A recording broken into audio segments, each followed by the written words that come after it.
Comme vous voyez dans mes chroniques, on essaie toujours d'être proactif en investissement pour anticiper les tendances, surtout des tendances qu'on peut voir dans 2, 3 ou 4 ans pour se positionner dès maintenant pour bien tirer notre épingle du jeu en tant qu'investisseur.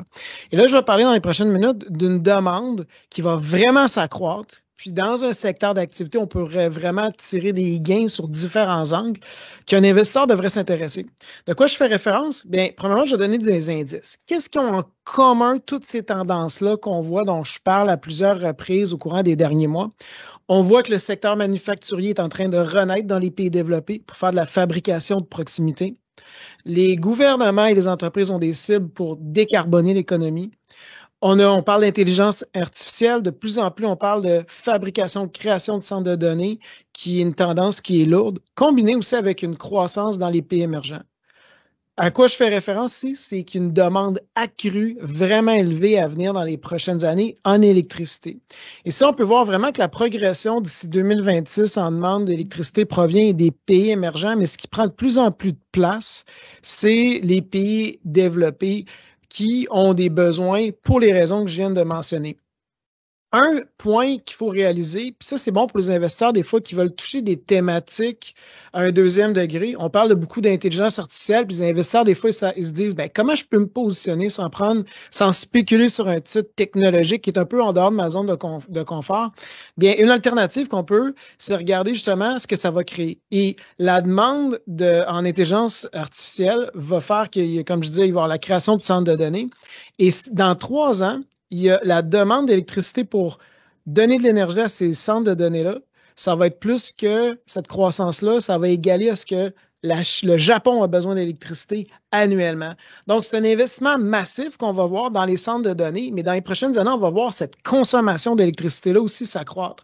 C'est pour ça que lorsqu'on regarde les projections pour les 9 prochaines années d'électricité de la part des entreprises, de la demande qu'on prévoit, elle a vraiment quasiment même doublé parce qu'on commence à voir justement la mise en place de ces investissements-là. Puis c'est pas terminé cette tendance-là de voir des projections à la hausse parce que oui, aux États-Unis, on a des projets d'investissement, mais on va avoir en 2024, en 2025, des nouvelles manufactures qui vont être annoncées, d'autres centres, d'autres projets, d'autres centres de données, ce qui fait que cette demande pourrait être en croissance.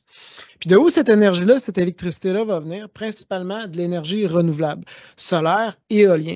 Parce que là, l'objectif, c'est de suivre la tendance. On voit qu'aux États-Unis, la production d'électricité émet de moins en moins de CO2, principalement parce qu'on a aujourd'hui la capacité de convertir des centres d'électricité qui tiraient leur énergie du charbon vers le gaz naturel. Et ça, cet exercice-là, ça permet de réduire approximativement 50% justement l'émission de CO2. La prochaine étape, c'est de combiner l'énergie solaire et éolien dans l'équation, mais il ne faut pas oublier que ce type d'énergie-là est intermittente. Donc, la soupape en arrière pour soutenir ça va être le gaz naturel. Donc, ce qu'on peut voir quand on veut investir, je le dis, ce qui va vraiment amener une entreprise au prix de l'action de croître, c'est voir son chiffre d'affaires croître. Donc, pensez aux sociétés de services publics qui sont exposés justement à donner cette électricité-là, qui ont des plans pour donner du gaz naturel ou de l'énergie renouvelable pour supporter cette demande-là. De plus, il faut réaliser que cette demande-là va être tellement en croissance qu'il faut s'attendre à une hausse du prix de l'électricité dans plusieurs régions. Donc, les équipes de marketing de ces services publics-là vont s'adapter. Il y a aussi des sociétés qui investissent pour installer des infrastructures d'énergie renouvelable. Il y a des producteurs de gaz naturel et il y a diverses manières aussi de trouver des partenaires financiers qui sont canadiens, qui font du partenariat avec des grandes sociétés pour les aider à produire eux-mêmes leur propre électricité. Donc, ça va être une tendance qui va être vraiment intéressante à surveiller dans les prochaines années. Et je pense en tant qu'investisseur, ça a sa place dans un portefeuille, ça convient à votre profil de risque. Je vous remercie.